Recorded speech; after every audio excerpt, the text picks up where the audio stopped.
Good morning to all of you and welcome to all of you in OCIS PCS classes। कैसे हैं आप लोग? Hope so सभी अच्छे होंगे, पढ़ाई भी बहुत बेहतर चल रही होगी।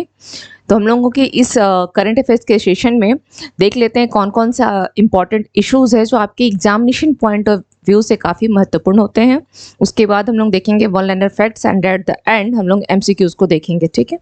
लेकिन आज क्लास को स्टार्ट करने से पहले कुछ स्टूडेंट्स जिन्होंने मैं प्रीवियस क्लास में जिनसे क्वेश्चंस पूछी थी, कुछ क्वेश्चंस में आधा पूछ लिया करती हूँ, तो जो रिप्लाई आए हैं, एक है चंद्र प्रकाश, है ना, चंद्र प्रकाश जी का रिप्लाई आया है, जिन्होंने जो आंसर दिया है उसमें आपका मैंने पूछा था, सबसे पहले सवाल तो ये था कि भारत में जो रहने योग्य शहर हैं वो कितने हैं, तो 5 शहर हैं। तो उन 5 शहर के नाम आपको बताने थे, ठीक है। भारत में जो रहने योग्य शहर है उसमें आपका आंसर जो आपने दिया कि हाँ अहमदाबाद है, बेंगलोर है, चेन्नई है, मुंबई है, दिल्ली है, ये तो बिल्कुल सही आपने दिया। लेकिन आपने जो रैंकिंग दी है उसकी, वो रैंकिंग को जो आपने रिप्लाई किया वो गलत हो गया। उस रैंकिंग में गलत क्या हो गया है, आपने शायद अहमदाबाद का आपने आंसर बिल्कुल सही दिया है, 147 है। बेंगलोर की और चेन्नई, इन दोनों में आपने थोड़ा गलत कर दिया है। आप फिर से नोट डाउन कर ले अपने नोट्स में कि दिल्ली, मुंबई, इसका आंसर बिल्कुल सही है, 141, ठीक है। चेन्नई की रैंकिंग है 144 एंड बेंगलोर की रैंकिंग है 148।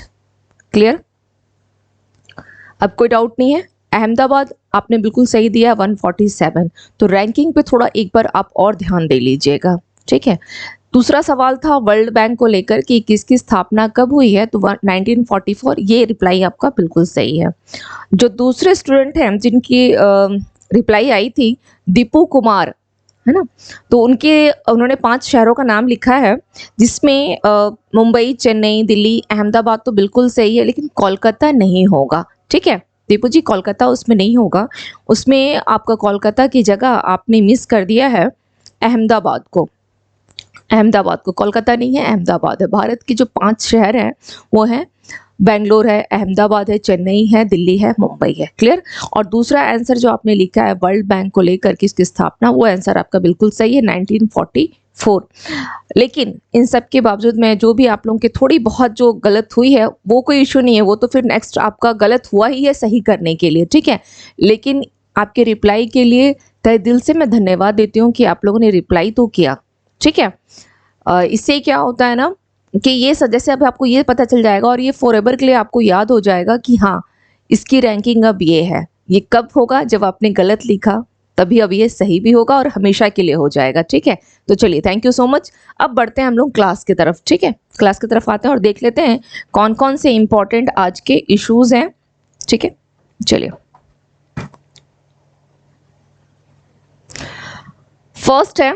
फर्स्ट इश्यूज जो है हम लोगों के पास वह है यूपी के 7 उत्पादों को क्या किया गया है, जीआई टैग दिया गया है, जीआई टैग दिया गया है, भौगोलिक संकेत दिए गए हैं। और वो 7 उत्पाद कौन कौन से हैं, तो वो हैं अमरोहा ढोलक, महोबा गौरा पत्थर हस्तशिल्प, मैनपुरी तारकशी, Sambhal horn craft, Baghpat home furnishing, Barabanki handloom project और कालपी हैंडमेड पेपर, ठीक है। तो ये 7 प्रोडक्ट को ध्यान रखिएगा कि, और वैसे ही सबसे बेस्ट तो इसका ये है, याद रखने का सबसे बेस्ट तरीका है ये इमेज, आप वहाँ देख ही रहे हैं, है ना। इमेज से आपको समझ में आ जाएगा। वो ढोलक का आपको इमेज आप देख पा रहे हैं, यहाँ पर आप देख रहे हैं कि किस तरह से तारकशी का काम जो किया गया है, पत्थर वाले हस्तशिल्प का आप लास्ट इमेज में भी वहां देख रहे हैं कि वो क्या है, हॉर्न के ऊपर जो तार लगाने वाला काम किया जाता है, ठीक है। थोड़ा सा इसके ऊपर और हम लोग देख लेते हैं, इसके बारे में थोड़ा और देख लेते हैं।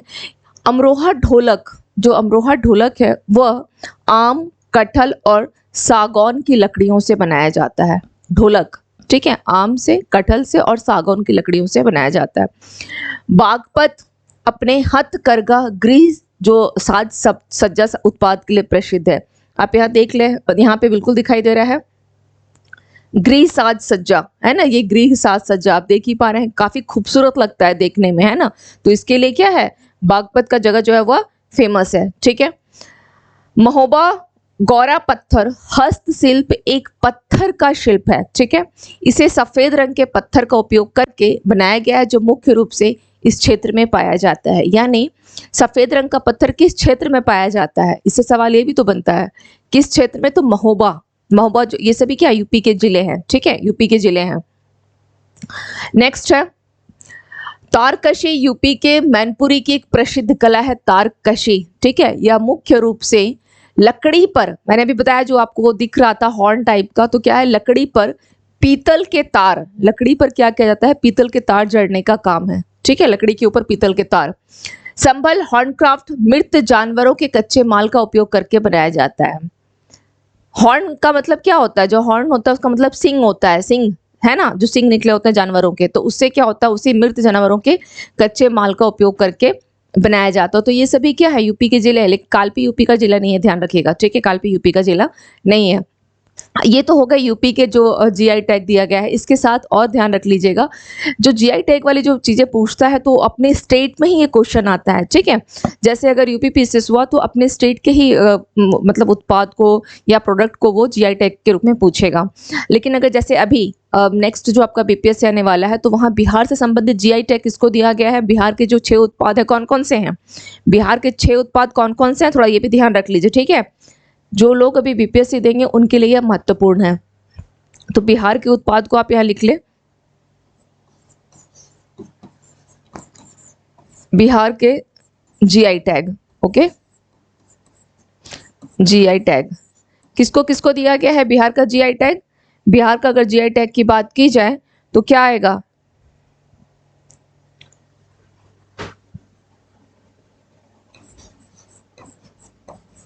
कतरनी चावल, कतरनी चावल, जर्दालू आम, जर्दालू आम, और ये दोनों कहाँ के हैं, भागलपुर, भागलपुर, ठीक है। मगही पान,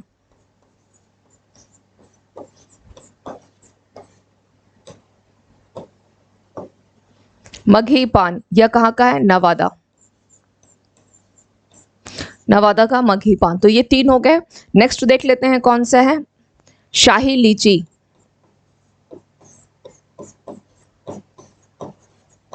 शाही लीची यह कहाँ का है, मुजफ्फरपुर,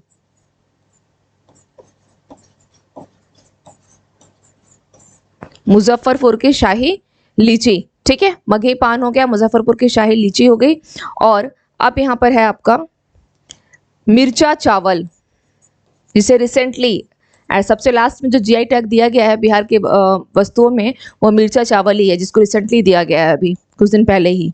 मिर्चा चावल यह कहाँ का है, पश्चिमी चंपारण,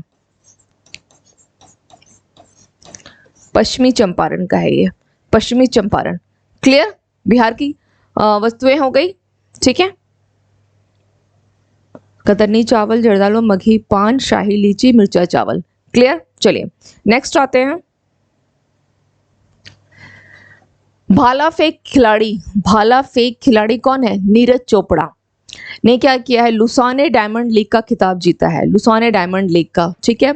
ओलंपिक चैंपियन नीरज ने कितना, 87.6 मीटर, कितना मीटर है, 87.6 मीटर के थ्रो के साथ खिताब अपने नाम किया है। तो इस मीटर को ध्यान रखिएगा, 87.6 मीटर है। तो इन्होंने ये खिताब तो जीत लिया है। सेकंड पोजीशन पे कौन है, लुसाने डायमंड लीग का खिताब किसने जीता, नीरज चोपड़ा ने। सेकंड पोजीशन पे कौन है, सेकंड में है जर्मनी के जूलियन वेबर, सेकंड में कौन है, जर्मनी के जूलियन वेबर है, ठीक है। जर्मनी के कौन है, जूलियन वेबर, 87.03 मीटर के भाला फेंक के साथ यह दूसरे स्थान पर रहे हैं, दूसरे स्थान पर, क्लियर। और चेक गणराज्य के कौन है, जैकब वॉर्डलीच, जो 86.13 मीटर के साथ यह तीसरे स्थान पर रहे हैं, तीसरे स्थान पर, क्लियर। मई में क्या हुआ था कि दोहा डायमंड लीग भी किसने जीता था, तो नीरज चोपड़ा ने ही जीता था, ठीक है। मई में क्या हुआ था, दोहा डायमंड लीग। अभी क्या हुआ है, लुसाने डायमंड लीग। तो दोहा को भी किसने जीता, नीरज चोपड़ा, लुसाने को भी किसने जीता, नीरज चोपड़ा ने। तो ये ध्यान रखिएगा, ठीक है, लुसाने, दोहा और लुसाने, किसने जीता है? नीरज चोपड़ा ने, नीरज चोपड़ा ने, नीरज चोपड़ा। ओके, चलिए नेक्स्ट देख लेते हैं क्या न्यूज है। भारत ने क्या किया है? ईरान को हराकर एशियाई कबड्डी चैंपियनशिप का खिताब जीत लिया है। तो भारत ने किसको हराया है? ईरान को हराया है, ठीक है, ईरान को।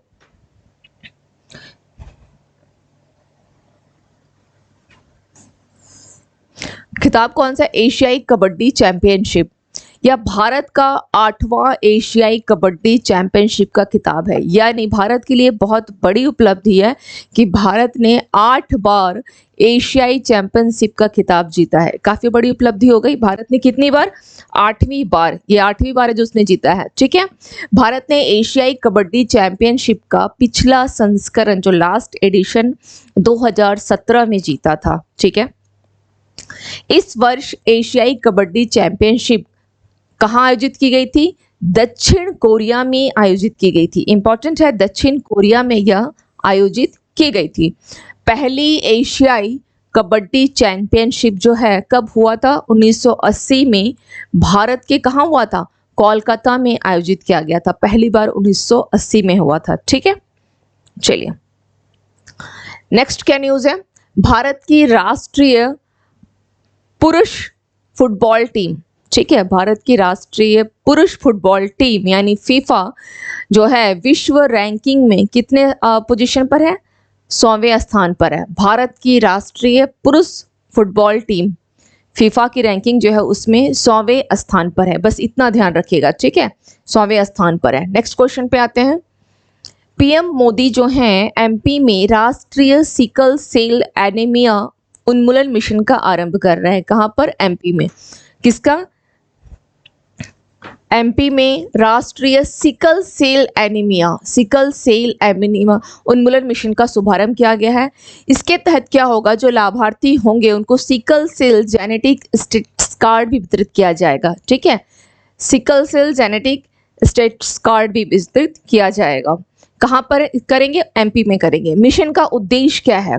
तो जो मुख्य रूप से आदिवासी आबादी के बीच सिकल सेल रोग से उत्पन्न स्वास्थ्य चुनौतियों का समाधान करना है, इसका मुख्य उद्देश्य है। इस मिशन का शुभारंभ जो किया गया है 2047 तक सार्वजनिक स्वास्थ्य समस्या के रूप में सिकल सेल रोग को क्या करना? खत्म करना। यानी टारगेट कब तक है? 2047 तक सार्वजनिक स्वास्थ्य समस्या के रूप में, ये काफी एक सार्वजनिक स्वास्थ्य समस्या है के रूप में सिकल सेल रोग को खत्म करने के सरकार के चल रहे प्रयासों में महत्वपूर्ण होगा। यानी ये जो मिशन स्टार्ट किया गया इसके उन्मूलन का मिशन 2014-7 तक इसको क्या करना है? कंप्लीट कर देना है। इसमें कितने हैं? इसमें 17 राज्यों को अभी लिया गया है। 278 जिलों में लागू किया जाएगा। क्योंकि अभी आरंभ किया गया है, एमपी से स्टार्ट ही हुआ है, तो 17 इसमें राज्य आएंगे, ठीक है, और जिले 278 आएंगे। इसमें कौन कौन से 17 राज्य है? गुजरात है, महाराष्ट्र है, राजस्थान है, एमपी है, पश्चिम बंगाल है, उड़ीसा, तमिलनाडु, कर्नाटका, असम, यूपी, बिहार, ये सब इसमें शामिल हैं, ठीक है। अगर बात की जाए सिकल सेल एनीमिया क्या है? एक दोषपूर्ण एक जीन है। इसमें हेमोग्लोबिन एस के कारण होता है। किसके कारण होता है? ये आपके साइंस वाले जनरल साइंस जो क्वेश्चन आती है वहां पूछ सकता है कि यह किसके कारण होता है सिकल सेल। तो ये हेमोग्लोबिन एस, ये ध्यान रखिएगा, एस के कारण होता है, हीमोग्लोबिन एस के कारण होता है, ठीक है, हीमोग्लोबिन एस के कारण होता है। इस बीमारी में लाल रक्त कोशिकाएं यानी आरबीसी कठोर सिकल के आकार की कोशिकाएं बन जाती हैं। यह शरीर में रक्त के प्रवाह को बाधित करता है। जो ब्लड सर्कुलेशन होता है ना बॉडी में, ब्लड सर्कुलेशन, उसको ये बाधित करता है। करता क्या है? आरबीसी जो है कठोर सिकल के आकार की कोशिकाएं, सेल्स जो है वो हार्ड हो जाएगा। अगर कहीं पर जो बॉडी में आपका फ्रिक्वेंटली क्या होता है, ब्लड सर्कुलेशन हो रहा है और उस जगह सपोज अगर कोई एक चीज़ जो है काफ़ी सिकल के आकार का, अगर कोई वैसे कोई ठोस चीज़ आपके बीच में आकर कोई ऐसे खड़ा हो जाए, ऐसे सोचिए कि कोई पानी की धारा है जो बिल्कुल वो बहे जा रही है, ठीक है, लेकिन उसके बीच में अगर कोई आप ऐसी हार्ड वस्तु ला के बीच में रख देंगे तो क्या होगा, उसका जो पानी का फ्लो करने का तरीका कहीं ना कहीं वो बाधित होगा ना। तो ये भी क्या है, आरबीसी जो है ना, लाल रक्त कोशिकाएं जो है कठोर सिकल की जो है कोशिकाएं बन जाती है, मतलब वो कोशिकाएं क्या होता है, सेल्स जो है वो हार्ड हो जाती है, ठीक है, जिससे क्या होगा, अब ब्लड सर्कुलेशन जो फ्रिक्वेंटली हो रहा था वो बाधित हो जाता है। ओके, तो ये तो हो गई कि एमपी में किया गया है राष्ट्रीय सिकल सेल एनीमिया मिशन।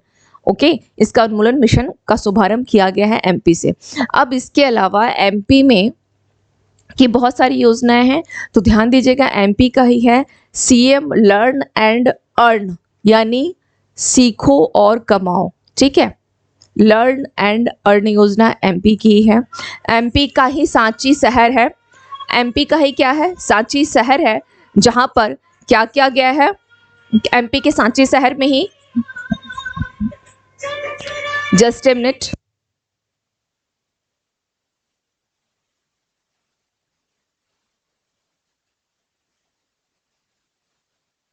हाँ, ठीक है, एमपी के ही क्या है, सांची का शहर है एमपी में, जहां पर क्या किया गया है, वह मुख्य रूप से एमपी का सांची शहर क्या है, सौर शहर बन गया है, ठीक है, वह क्या है, सौर शहर है एमपी का ही सांची शहर। दूसरा क्या है, अगर आप देखेंगे तो एमपी के बारे में दो चार और भी जान लीजिए फैक्ट्स कि एमपी का जो बुरहानपुर जिला है, ठीक है, एमपी का जो बुरहानपुर जिला है वह देश का प्रथम जिला है। ओके, यह देश का प्रथम जिला है जहां पर क्या है, हर घर नल का जल, देश का प्रथम जिला हो गया। दूसरा एमपी का ही निवाड़ी जिला भी है, दूसरा एमपी का ही क्या है, निवाड़ी जिला भी है। ये सब चीजों को ध्यान रखिएगा। इसके अलावा अब आपके ऊपर ये सवाल है कि एमपी में और कौन कौन सी जो योजनाएं हैं या एमपी कि कौन कौन से और इससे रिलेवेंट न्यूज़ हैं जो मैंने आपको बताया है। ज़्यादा नहीं, बस आप तीन न्यूज़ और मुझे आप कमेंट सेक्शन में ज़रूर बताइएगा, ठीक है, जो मेरी क्लास में आप लोगों ने देखा है, क्लास किया है। चलिए नेक्स्ट आते हैं। अब हम लोग देख लेते हैं आज के वर्ल्ड लाइनर फैक्ट्स क्या हैं। तो QS वर्ल्ड यूनिवर्सिटी रैंकिंग जारी की गई है ना। तो इसमें कौन सी यूनिवर्सिटीज़ जो है वो टॉप पर है, टॉप पर है, तो कौन सी है, MIT QS वर्ल्ड यूनिवर्सिटी की ताज़ा रैंकिंग में कौन सी यूनिवर्सिटीज टॉप पर है, MIT यानी मेसा इंस्टीट्यूट ऑफ टेक्नोलॉजी, ठीक है, MIT जो है यहाँ पर टॉप पर है। ग्रीन हाइड्रोजन पर अंतर्राष्ट्रीय सम्मेलन कहाँ आयोजित किया जाएगा, किस पर, ग्रीन हाइड्रोजन पर अंतर्राष्ट्रीय सम्मेलन नई दिल्ली में। DBS बैंक इंडिया का प्रबंध निदेशक किसे नियुक्त किया गया है, रजत वर्मा को, DBS बैंक का किसे, रजत वर्मा। सरकार ने पशु चिकित्सा दवाओं के लिए NOC देने के लिए कौन सा पोर्टल को लॉन्च किया है, नंदी पोर्टल। कौन सा है, नंदी पोर्टल। साहित्य अकादमी पुरस्कार 2023 किसे दिया गया है, प्रिया AS को दिया गया है, प्रिया AS। क्रेडिट कार्ड आधारित UPI भुगतान की अनुमति देने वाला, क्रेडिट कार्ड आधारित UPI भुगतान की अनुमति देने वाला पहला PSB बना है कौन सा, केनरा बैंक बना है, केनरा बैंक। ओके, चलिए, हिमाचल प्रदेश सरकार ने IT विभाग का नाम बदलकर क्या कर दिया है, डिजिटल प्रौद्योगिकी विभाग। 16वें विशेष ओलंपिक विश्व खेल 2023 का आयोजन कहाँ किया जाएगा, बर्लिन जर्मनी में, ठीक है। जारी स्टार्टअप इकोसिस्टम वैश्विक सूची में कौन शीर्ष पर रहा है, सिलिकॉन वैली, सिलिकॉन वैली शीर्ष पर रहा है। ओके, नेक्स्ट देख लेते हैं। उत्तर भारत के पहले स्किन बैंक का उद्घाटन कहाँ किया गया है, नई दिल्ली में। और नई दिल्ली में कहाँ किया गया है, सफदरजंग में, सफदरजंग हॉस्पिटल है नई दिल्ली में, ठीक है। किस राज्य सरकार ने हाल में ही गरीबों को मुफ्त कानूनी सहायता प्रदान करने के लिए LADCS लागू किया गया है, तो उत्तर प्रदेश में। मैंने एक सवाल आप लोगों से ये भी पूछा था कि LADCS का फुल फॉर्म क्या है, ठीक है, या आज का सवाल पुनः मैं ये सवाल आप लोगों से पूछ रही हूँ, LADCS का फुल फॉर्म क्या है, जिसे यूपी सरकार ने क्या किया है, गरीबों को मुफ्त कानूनी सहायता प्रदान कर रही है। प्रतिष्ठित प्रोफेसर कोठापल्ली जयशंकर पुरस्कार किसे मिला है, आचार्य N गोपी को, आचार्य N गोपी को। क्लियर, चलिए। फीफा ने आगामी अंडर 17 विश्व कप की मेजबानी कौन देश को सौंपी है, इंडोनेशिया को, ठीक है।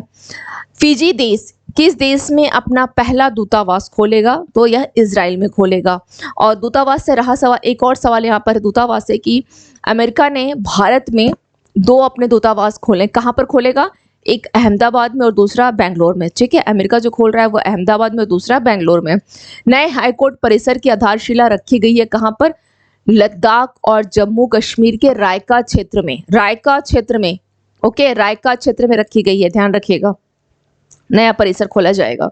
ठीक है, और लद्दाख में ही अभी हैमिस मठ महोत्सव, लद्दाख में हैमिस मठ महोत्सव का आयोजन किया गया था। जम्मू कश्मीर का कौन सा है? लेवेंडर महोत्सव, लेवेंडर महोत्सव।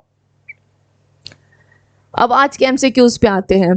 पीएम मोदी जी ने दिल्ली यूनिवर्सिटी के शताब्दी जो समारोह है, ठीक है, एक्चुअली क्या है, शताब्दी समारोह जो है अभी डीयू का क्या था, 1922 में किया गया था, वो डीयू आरंभ हुआ था, इसकी स्थापना हुई थी। तो उसमें मोदी जी क्या किए हैं कि जो शताब्दी समारोह में हिस्सा लिया और वहाँ पर 5 इमारतों की आधारशिला रखी। आपको बताना है कि कौन सा स्टेटमेंट इसमें सही है। सेकंड स्टेटमेंट है दिल्ली विश्वविद्यालय की स्थापना 1 मई 1922 को हुई थी। तो इस क्वेश्चन में आपका जो फर्स्ट स्टेटमेंट है कि शताब्दी समारोह में हिस्सा लिया, बिल्कुल सही है, लेकिन इसकी स्थापना यहाँ पर 5 नहीं, यहाँ पर 3 इमारतों की आधारशिला रखी गई थी। लेकिन आपके एग्जामिनेशन पॉइंट ऑफ व्यू से अगर आप देखेंगे तो यहाँ पे इंपॉर्टेंट ये हो जाता है कि दिल्ली विश्वविद्यालय की स्थापना कब हुई थी, ये ध्यान रखिएगा, 1 मई 1922 को हुई थी। डीयू की स्थापना 1 मई 1922 को हुई थी। तो इसका राइट आंसर क्या हो जाएगा? इसका राइट आंसर हो जाएगा, केवल 2 स्टेटमेंट जो है वो सही है, दूसरा वाला सही है। नेक्स्ट क्वेश्चन है, भारत की राष्ट्रीय पुरुष फुटबॉल टीम, ठीक है, इसको फीफा में रैंकिंग कितनी मिली है? इसकी फीफा की रैंकिंग कितनी है? तो इसको फीफा में 100वां स्थान मिला है। ठीक है, फीफा में इसको 100वां स्थान मिला है। ओके, चलिए नेक्स्ट क्वेश्चन है, राष्ट्रीय सिकल सेल एनीमिया उन्मूलन मिशन के बारे में कौन सा कथन सही है, ये पूछा गया है। कौन सा कथन सही है? ठीक है, इसे प्रधानमंत्री नरेंद्र मोदी जी ने क्या किया है, 1 जुलाई को, कब? 1 जुलाई को यूपी में लॉन्च किया। बिल्कुल सही है ये। ठीक है, सॉरी, मोदी ने 1 जुलाई को यूपी नहीं, या एमपी मध्य प्रदेश होगा, मध्य प्रदेश। तो ये गलत हो गया, मध्य प्रदेश होगा ये। मैं यहाँ फिर से लिख दे रही हूँ क्योंकि ये बहुत ज़्यादा एक अलग पेन का यूज़ करके, अदरवाइज ये कन्फ्यूजन होगा। ठीक है, ये क्या होगा आंसर यहाँ पर? मध्य प्रदेश, मध्य प्रदेश। ठीक है, इसे क्या किया गया है? मध्य प्रदेश में 1 जुलाई को लॉन्च किया गया है। दूसरा स्टेटमेंट है, इसे 17 राज्यों के 278 जिलों में लागू किया जाएगा। ये बिल्कुल सही स्टेटमेंट है। ठीक है, 17 राज्यों के 278 जिलों में। इसके साथ और आप लोग एक ध्यान रखिएगा कि 2047 तक क्या करेगा, इसको पूरा कंप्लीट करने की सरकार की जो है, क्योंकि मिशन स्टार्ट हुआ है तो 2047 तक इसको कंप्लीट करना है। ठीक है, चलिए नेक्स्ट है, रक्षा मंत्रालय ने क्या किया है, पनडुब्बी INS शंकुश के लाइव सर्टिफिकेशन के साथ मीडियम रिफ्ट के लिए मझगांव डाक शिप बिल्डर्स लिमिटेड के साथ कितने रुपए के अनुबंध पर हस्ताक्षर किया है? 2500 करोड़, 2650, 2725 करोड़, 2885 करोड़, 2500 करोड़ एंड 2650 करोड़। तो इसका राइट आंसर क्या हो जाएगा? इसका राइट आंसर होगा 2725 करोड़। ओके, नेक्स्ट क्वेश्चन पे आते हैं।